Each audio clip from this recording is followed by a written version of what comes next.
Hello guys, full-time, at Burnley, full-time on Arsenal's Premier League season. It finished 3-1 to the Gunners and we finished up in 5th place. Manchester United rather enjoyably losing at home to Cardiff.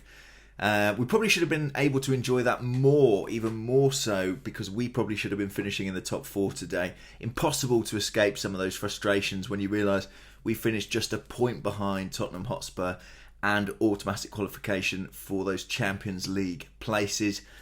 But nevertheless, we still have the Europa League final to try and redeem ourselves there. And I actually enjoyed today's game, maybe because the pressure was off and maybe because there was kind of nothing riding on it. I think particularly because Burnley are such an unpleasant team, full of unpleasant characters. Someone like Ashley Barnes, I know he got on the score sheet today, but seeing him on the losing side, always enjoyable. There was a lot of fouling going on. I think they had 5 players booked, and that's could have been more, but they were quite clever, I thought, in terms of rotating the fouling they were doing on the Arsenal players. Speaking of rotation, Unai Emery rotated the team quite heavily and still got the result today. Pierre-Emerick Aubameyang was one who did start. He was chasing that golden boot, and in fairness to him, he ended up with 22 goals, 2 on the day. That's 5 this week. Made him the joint winner of the Golden Boot, along with the Liverpool pair of Mane and Salah. A pretty fantastic achievement for him. 31 goals in all competitions. Only Sergio Agüero in the Premier League gets anywhere close to that tally. I think he's got 30, if you don't count the Community Shield goals, which of course we don't. But Aubameyang, the top scorer in all competitions in the Premier League, and the Premier League's top scorer too. I thought he was in fantastic form. I really like the way he capitalised on the mistake for the first goal. A very composed finish. Fantastic finish on the second after a good pick out from Alex Iwobi. And he should have had a hat-trick. I mean, it's everything you would expect from Aubameyang. Some brilliant moments and a couple of glaring misses. One in particular after a pullback from the right-hand side. Incredible. He was in the middle of the goal, managed to kind of somehow force it wide. It was a fantastic clearance in some respects, but that's Aubameyang. He gets on the end of chances because of his speed, because of his athleticism, because of his movement, and he does occasionally miss them, but you cannot argue with that goal-scoring record. Hats off to him. He's been excellent in the past week. We saw him after the Brighton game, sat on the subs bench before the sort of lap of honour, looking absolutely miserable. What a response it's been. Went to Valencia, outstanding hat-trick there. 2 goals at Brighton. They did get back into it through Barnes. I thought Mustafi went to sleep a little bit, let his man come across him and head the ball home.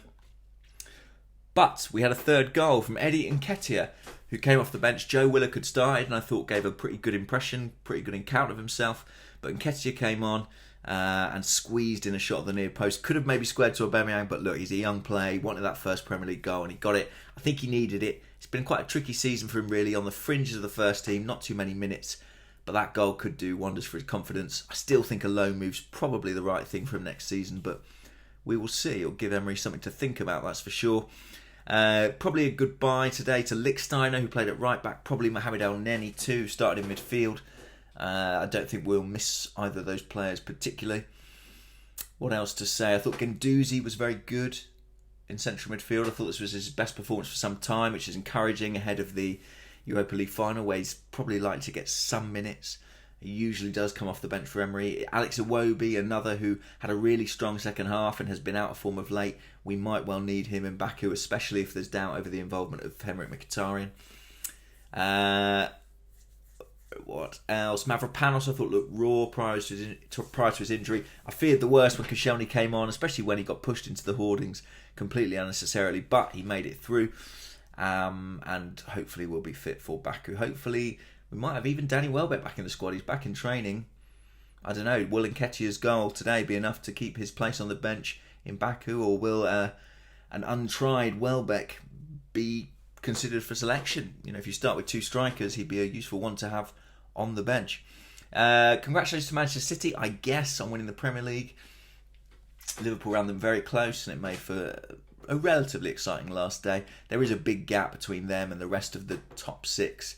It really is a top 2. There's a long way to go. Nothing to choose really between United, Chelsea, Spurs and Arsenal. And again, that makes our failure to make the top 4 that little bit more frustrating. But thank goodness we've got that cup final to come. It's really all about that now. It's a sort of a playoff for our our season's aspirations, our season's aims.